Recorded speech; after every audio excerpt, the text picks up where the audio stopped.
Assalamu alaikum, everybody. Welcome to Understanding Influence. This is episode 2 of our 3-part series on mind control in Islam. Last time, Adil's story about the number 77 blew my mind. Today, we're diving into how media and repetition mess with our thoughts. Adil, can someone really control our minds like that? Okay, Bismillah wa salatu wassalam ala Rasulullah sallallahu alayhi wa sallam. Let me lay out some groundwork to answer this question. We get information through our 5 senses: sight, sound, smell, touch, and taste. This information goes into our mind. Sometimes we think about it consciously. Sometimes it goes straight into our subconscious mind without us thinking about it. Our conscious mind makes decisions, but many of these decisions come from what's in our subconscious mind. This can be dangerous because we might not even realize why we're making certain choices. Our senses can trick us? That's wild! The bottom line is that if our subconscious mind picks up certain ideas or concepts, it can really influence our action. But how exactly do those ideas get stuck in our subconscious in the first place? The answer is repetition. When we see or hear something many times, it becomes more acceptable and believable. It can even control our decisions. Repetition makes ideas stick in our minds, often without us realizing it. Allah also, subhanallah, has indicated the importance of repeating things many times. It makes these ideas strong in our hearts and minds. When Allah Almighty said, وَقَالَ الَّذِينَ كَفَرُوا لَوْلَا نُزِّلَ عَلَيْهِ الْقُرْآنُ جُمْلَةً وَاحِدَةً كَذَلِكَ لِنُثَبِّتَ بِهِ فُؤَادَكَ وَرَتَّلْنَاهُ تَرْتِيلًا. People once told the Prophet Muhammad sallallahu alayhi wasallam, if Allah gave you the whole Quran at once, we would believe. Allah said no. By repeating the verses at different times, or by sending the information more than once in a different way, Allah makes our faith firm. Oh, interesting. Is repetition that powerful? I'm shook. How's the media using this against us? The problem is bigger than just ads and media tracks. The repetition over time shapes our mind. It's not just about seeing a famous person use a product and wanting it too. Sometimes people use tricks to control our minds and make us do what they want. This can happen to one person, a group, or even a whole community. Many people fall into this trap. A good example is social media algorithms. These algorithms show us content that can shape our opinions and society. This is a powerful tool. Muslims have been affected by it, and it has created negative opinions about us.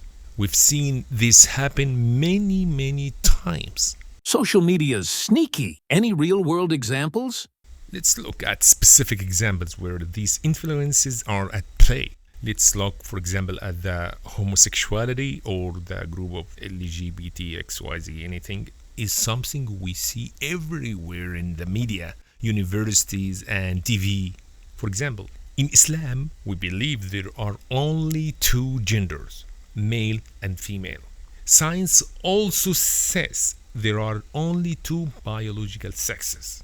Allah Almighty says, يَا أَيُّهَا النَّاسُ إِنَّا خَلَقْنَاكُم مِّن ذَكَرٍ وَأُنثَى. O mankind, Allah created you from a male and female. This is clear. As Muslims, we follow Allah's rules. We don't agree with changing our nature. This is not part of our religion. Allah cursed Satan, Shaitan, who wants people to change what Allah created. As Allah mentioned that in the Quran when He said about Satan, وَلَا مُرَنَّهُمْ فَلَا يُغَيِّرُنَّ خَلْقَ اللَّهِ. Everyone can choose what they want, but as Muslims, we follow Allah's rules and are happy with them. The media talks about these topics a lot. Some people want society to accept these ideas. They believe in these things. They try to make changes, but we don't want them to change our beliefs or our kids' beliefs. We want to keep our nature way. This is how Allah made us. We need to know about the hidden messages. These messages go into our subconscious mind. We must make our children and young people more aware. We should avoid these messages, even the small ones. Over time, they change our beliefs. Then it's hard to go back. That's a huge issue. It's scary how media pushes ideas on us. How does this affect our kids? Yeah, many examples. One of them, the games. Many games for kids and young people show a lot of violence. There are wars, chases, and blood. This is too much violence. It can make kids and young people think violence is normal. We need to keep our children safe from this. The Prophet Muhammad sallallahu alayhi wasallam said, "Ya Aisha, inna Allah rafiqun yuhibbu al-rifq wa yu'ti ala al-rifq ma la yu'ti ala al-'unfi wa ma la yu'ti ala ma siwah." That Allah is kind and merciful. He loves kindness. He rewards people who are kind.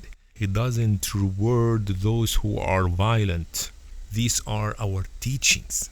We must not let our children or ourselves get used to bad ideas. These ideas might seem normal later, but they aren't. Violence in games? That's worrying. Are there other examples? And what can we do? If I keep giving examples, I'll never finish. So let's move on. Let's talk next time, inshallah, about how to protect ourselves and our children and our youth from this, and how to build mental strength. Totally with you, Adil. If you found this topic helpful, consider subscribing to the channel for more. Don't forget to hit the like button and share with others who might benefit. Listeners, join us for episode 3, Building Mental Strength for Practical Solutions. See you next time. Assalamu alaikum wa rahmatullahi wa barakatuh.